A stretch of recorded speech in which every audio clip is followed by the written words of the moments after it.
Welcome back to our cranial nerve series. In this video, we are exploring 11th cranial nerve, the accessory nerve. It is a pure motor nerve that helps us turn our heads and shrug our shoulders. This nerve carries only motor fibers, no sensory or parasympathetic components. It's classified as a somatic efferent nerve, meaning it controls voluntary skeletal muscles. The term accessory comes from its supplementary role. It accessorizes the vagus nerve, especially in controlling pharyngeal and laryngeal muscles. The accessory nerve has two roots. First, the spinal root.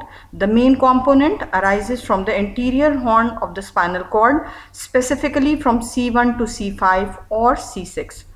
Second, the cranial root, which comes from the nucleus ambiguous in the medulla oblongata.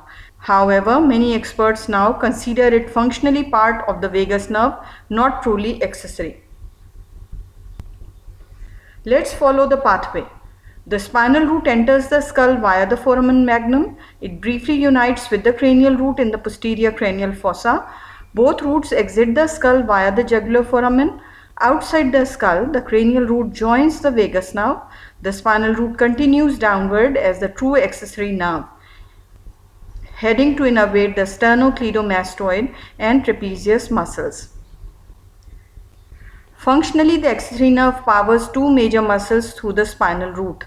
The sternocleidomastoid, which turns the head to the opposite side and flexes the neck, and the trapezius, which helps in elevating the shoulder, retracting the scapula and rotating it. Thanks to this nerve, you can turn your head, nod and shrug your shoulders with ease. The cranial root through the vagus nerve supplies larynx and pharynx.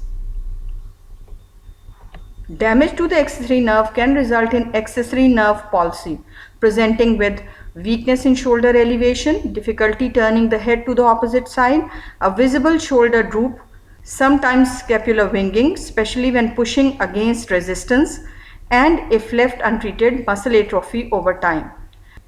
On the right side of the slide, scapular winging is shown. Common causes include surgical injuries during neck procedures, trauma or tumors near the jugular foramen. To recap the accessory nerve, it is motor only, originating mostly from the spinal cord, exiting via the jugular foramen, and responsible for powering the sternocleidomastoid and trapezius. If you found this helpful, give it a thumbs up and subscribe for more videos on the human nervous system. Until next time, keep learning and stay curious.